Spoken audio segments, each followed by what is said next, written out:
Assalamualaikum warahmatullahi wabarakatuh. Siswa-siswi sekalian, SMA, SMK, dan MA di seluruh Indonesia, khusus siswa-siswi SMA Islam Terpadu Ulil Albab di Kota Batam. Pertama sekali kita sanjungkan pujian puji kehadapan Allah.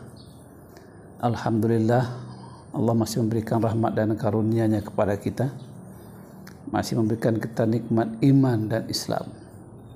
Semoga kita bisa mensyukuri nikmat ini dengan mengimaninya, kemudian melaksanakan seluruh perintah dan meninggalkan larangannya.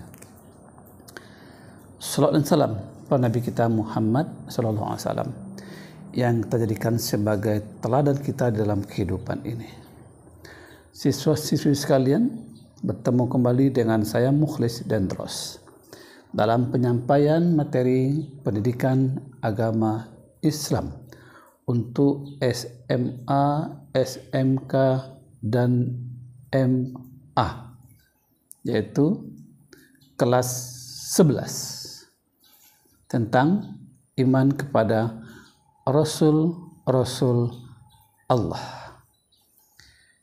Agar lebih paham dengan materi ini dan juga dimengerti, lalu nanti ketika evaluasi kalian bisa memberikan jawaban yang baik dan tuntas, maka ikuti pembahasan ini sampai selesai.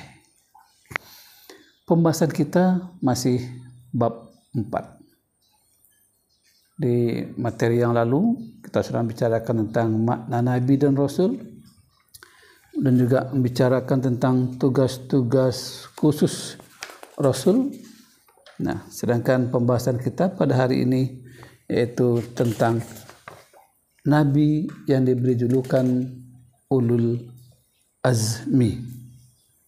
Jadi ada beberapa kelebihan Nabi dan Rasul yang walaupun jumlah mereka 25 orang yang wajib kita ketahui, tapi di antara mereka tuh ada yang memiliki kelebihan-kelebihan. Di antaranya Nabi Ibrahim disebut dengan Abul Anbiya, yaitu bapaknya para nabi, Nabi Ibrahim. Karena memang Nabi Ibrahim memiliki anak keturunan para nabi, yaitu Nabi Ismail, Nabi Ishak, dan juga Ishak memiliki keturunan yang banyak, Nabi Daud, dan sampai para nabi-nabi berikutnya, sehingga dia disebut dengan Abul Anbiya. Kemudian dari nabi yang lain juga ada kelebihan yang disebut dengan Ulul Azmi.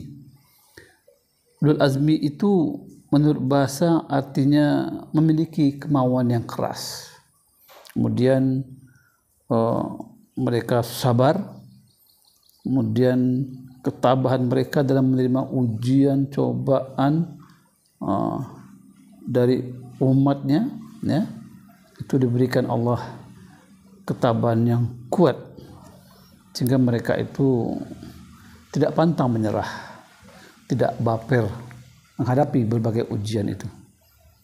Untuk mereka tetap istiqomah dalam menegakkan kebenaran.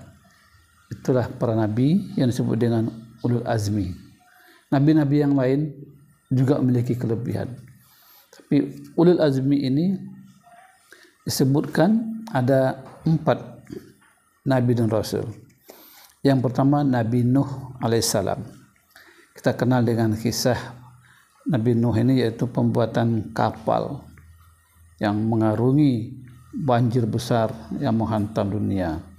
Kalaulah umpamanya banjir banjir bandang itu dibiarkan saja, tidak ada upaya dari Nabi Nuh menurut wahyu Allah untuk membuat perahu dan menyelamatkan manusia sebagian kecil, maka mungkin tidak lagi kehidupan manusia di dunia ini. Tapi Nabi Nuh diperintahkan Allah untuk membuat kapal besar. Nabi Nuh berasal dari Syria, yang berarti bersyukur.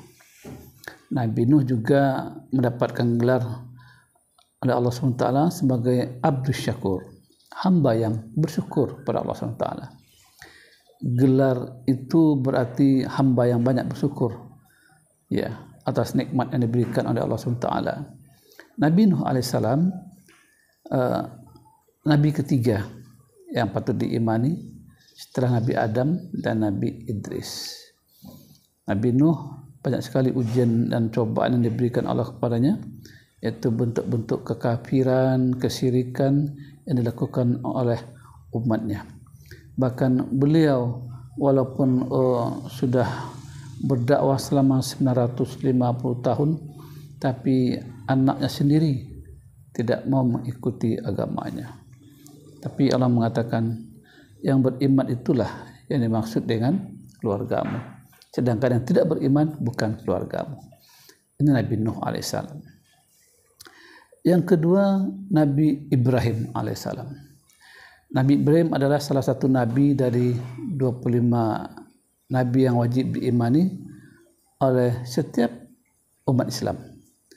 Kisah Nabi Ibrahim kita kenal dengan peristiwa yaitu penyembelihan hewan kurban, dan perjuangan beliau luar biasa berhadapan dengan Raja Namrud, raja yang kejam, raja yang zalim. Bahkan dia memproklamirkan dirinya sebagai Tuhan. Kemudian Nabi Ibrahim tidak mau mengikuti perintahnya, akhirnya dibakar. Dan pembakaran itu merupakan hukuman kepada Nabi Ibrahim AS. Nabi Ibrahim merupakan ulul azmi, yakni golongan nabi yang memiliki ketabahan yang luar biasa dalam perjuangan dakwahnya. Ini Nabi Ibrahim, dan kita kenal bagaimana kisah Nabi Ibrahim, yaitu ketika diperintahkan oleh Allah SWT untuk menyembelih anak kandungnya sendiri, yaitu Ismail. Tapi ujian itu alhamdulillah lulus. Ya, Nabi Ibrahim menunjukkan ya istiqomah di dalam dakwah ini. Apapun perintah Allah akan dilaksanakan. Yang ketiga, Nabi Musa alaihissalam. Ini juga lebih keras lagi, berhadapan dengan Raja Fir'aun yang zalim, yang sadis, bahkan dia menyatakan dirinya sebagai Tuhan, dan siapa saja yang tidak mau mengikuti dibunuh.